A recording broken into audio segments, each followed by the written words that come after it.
సరే, సూటిగా అసలు విషయానికి వచ్చేద్దాం. ఈనాటి విశ్లేషణలో మనం మాట్లాడుకోబోయేది మన మెదడు పనితీరుపై ప్రాథమిక పోషకాలు చూపే అద్భుతమైన ప్రభావం గురించి. పోషకాహారమనేది కేవలం శరీరానికి మాత్రమే కాదు, మన మెదడు చురుకుదనానికి, మానసిక ఆరోగ్యానికి ఎంత అవసరమో ఈ డేటా ద్వారా చాలా స్పష్టంగా అర్థమవుతోంది.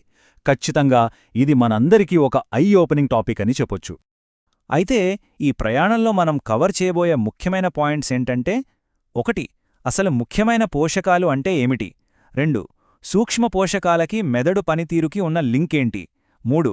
కేవలం ఒకే ఒక్క సూక్ష్మ పోషకాన్ని తీసుకుంటే ఉండే పరిమితులేంటి? 4. బ్రాడ్ స్పెక్ట్రమ్ విధానం అంటే ఏంటి? చివరగా మెటబాలిక్ లేదా జీవక్రియ ట్యూనప్. సరే, ఇక ఆలస్యం చేయకుండా మొదలుపెట్టేద్దాం. ముందుగా మొదటి విభాగం, అసలు ముఖ్యమైన పోషకాలు అంటే ఏమిటి? మానవ శరీరం సజీవంగా ఉండటానికి, ఆరోగ్యంగా వికసించటానికి ప్రాథమికంగా ఏం కావాలనేది తెలుసుకోవడం ఇక్కడ చాలా ముఖ్యం. ఇక్కడ ఒక ప్రాథమిక ఫ్యాక్ట్ని మనం గుర్తుంచుకోవాలి. ఎస్సెన్షియల్ న్యూట్రియంట్ అంటే ముఖ్యమైన పోషకం అని దేన్నంటారంటే, మన శరీరం తనంతట తానుగా తయారు చేసుకోలేని కానీ శారీరక పనితీరుకి అత్యంత అవసరమైన ఒక పదార్థమన్నమాట. అంటే ఈ కీలకమైన బయోలాజికల్ బిల్డింగ్ బ్లాక్స్ అన్నీ మనం తినే ఆహారం ద్వారానే మన శరీరానికి అందాలి, వేరే ఆప్షన్ లేదు. సో ఇక్కడ అసలైన పాయింట్ ఏంటంటే, కార్బోహైడ్రేట్లు, కొవ్వులు లాంటి స్థూల పోషకాలు శరీరానికి కావలసిన భారీ శక్తిని ఇస్తాయి. ఇవి ఒక రకంగా చెప్పాలంటే ఇంజన్కి ఇంధనం లాంటివి అనుకుందాం. కానీ విటమిన్లు, ఖనిజాల్లాంటి సూక్ష్మ పోషకాలు కణాల పనితీరును నియంత్రిస్తాయి. ఇవి చాలా తక్కువ పరిమాణంలో, అంటే ట్రేస్ అమౌంట్స్లో అవసరమైనప్పటికీ ఇవి లేకపోతే అసలా శరీర ఇంజిన్ ముందుకే కదలదు. అంత పవర్ఫుల్ అన్నమాట ఇవి. ఇప్పుడు రెండవ విభాగం, సూక్ష్మ పోషకాలు మరియు మెదడు పనితీరు. ఈ మైక్రోస్కోపిక్ సమ్మేళనాలు మన మెదడు పనితీరును, బయోకెమికల్ బ్యాలెన్స్ను ఎలా కంట్రోల్ చేస్తాయో కాస్త దగ్గరగా చూద్దాం. ఈ డేటా చూస్తే నిజంగానే ఆశ్చర్యం వేస్తుంది. అభివృద్ధి చెందిన దేశాలలో కూడా పరిస్థితి ఎంత దారుణంగా ఉందో ఈ బయోకెమికల్ ఇండికేటర్స్ కళ్లకు కట్టినట్లు చూపిస్తున్నాయి. ఆధునిక వ్యవసాయ పద్ధతులు, ప్రాసెస్ చేసిన ఆహారాల వల్ల ఏకంగా 50% పైగా జనాభా తమ కనీస ఆహార అవసరాలను కూడా తీర్చుకోలేకపోతున్నారనేది ఇక్కడొక పచ్చి నిజం. Vitamin B6, iron, vitamin D లాంటివి చాలా మందిలో ఘోరంగా లోపించాయి. అసలు మెదడు చురుకుగా పనిచేయాలంటే డోపమైన్ లాంటి న్యూరో ట్రాన్స్మిటర్లు చాలా అవసరం కదా. ఆ డోపమైన్ ఉత్పత్తి కావాలన్నా, ఓవరాల్గా మెదడు ఆరోగ్యం బాగుండాలన్నా ఈ అమైనో ఆమ్లాలు, ఖనిజాలపైనే ఆధారపడాలి.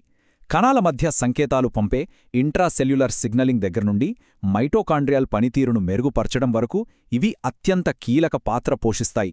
అంతేకాదు, ఆక్సీకరణ నష్టం జరగకుండా, అనగా ఆక్సిడేటివ్ డ్యామేజ్ రాకుండా మెదడుకి ఒక రక్షణ కవచంలా నిల్చేది కూడా ఈ సూక్ష్మ పోషకాలే. ఇక మూడవ విభాగం, ఒకే సూక్ష్మ పోషకంతో ఉన్న పరిమితులు. ఇక్కడి నుండి మనం థియరీ నుండి క్లినికల్ అప్లికేషన్స్ వైపు వెళ్దాం. ఎందుకంటే వైద్య చరిత్రలో ఉన్న ఒక ముఖ్యమైన లోపాన్ని అర్థం చేసుకోవడం ఇక్కడ చాలా ముఖ్యం. ఈ పరిశోధనలు చాలా క్లియర్గా ఒక విషయాన్ని చెబుతున్నాయి. అదేంటంటే, కేవలం ఒకే ఒక విటమిన్ లేదా ఒకే మినరల్ మాత్ర వేసుకుంటే ఆశించిన ఫలితాలు రావు. లిథియం మరియు ఫోలేట్ లాంటి కొన్నింటిని పక్కన పెడితే ఇలా ఒకే ఒక్క పోషకాన్ని ఇవ్వడం వల్ల క్లినికల్గా కనిపించే ఇంప్రూవ్మెంటు చాలా తక్కువ. ఎందుకంటే మన శరీరంలోని బయోలాజికల్ ఎంజైమ్స్ సరిగ్గా పనిచేయాలంటే వాటికి అనేక రకాల పోషకాలు ఏకకాలంలో ఒకేసారి కలిసికట్టుగా కావాలి. ఒంటరిగా ఒకే పోషకం వెళ్తే అద్భుతాలు జరగవని ఈ డేటా స్పష్టం చేస్తుంది. ఇక్కడే వస్తుంది మన నాలుగవ విభాగం, బ్రాడ్ స్పెక్ట్రమ్ విధానం. సైన్స్లో ఒక సరికొత్త మార్పు ఇక్కడే మొదలైంది.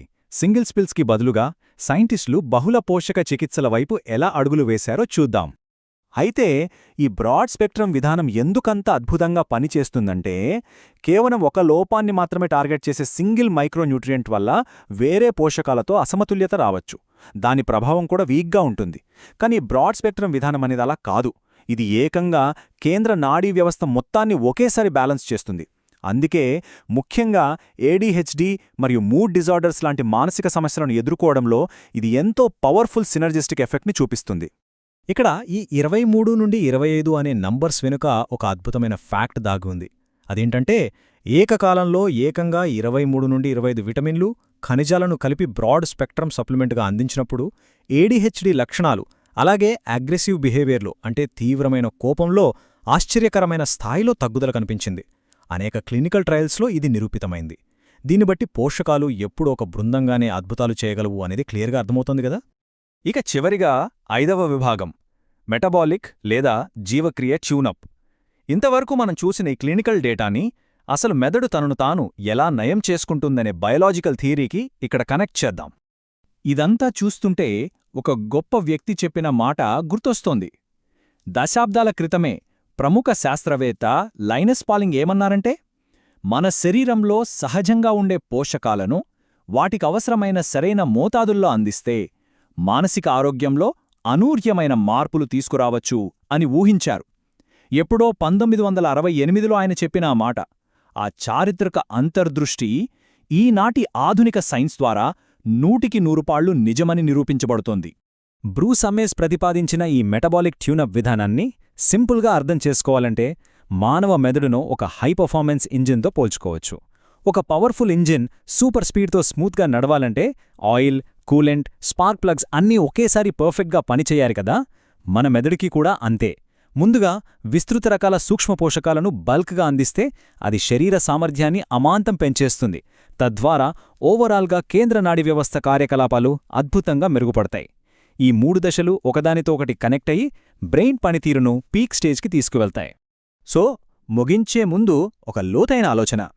మానసిక ఆరోగ్య సంరక్షణ భవిష్యత్తు అనేది కేవలం ఫార్మకాలజీ లేదా మందులపైన మాత్రమే కాకుండా మన ప్రాథమిక జీవశాస్త్రాన్ని, ముఖ్యంగా ఈ పోషకాలను ఆప్టిమైజ్ చేయడంపై కూడా ఆధారపడుతుందా?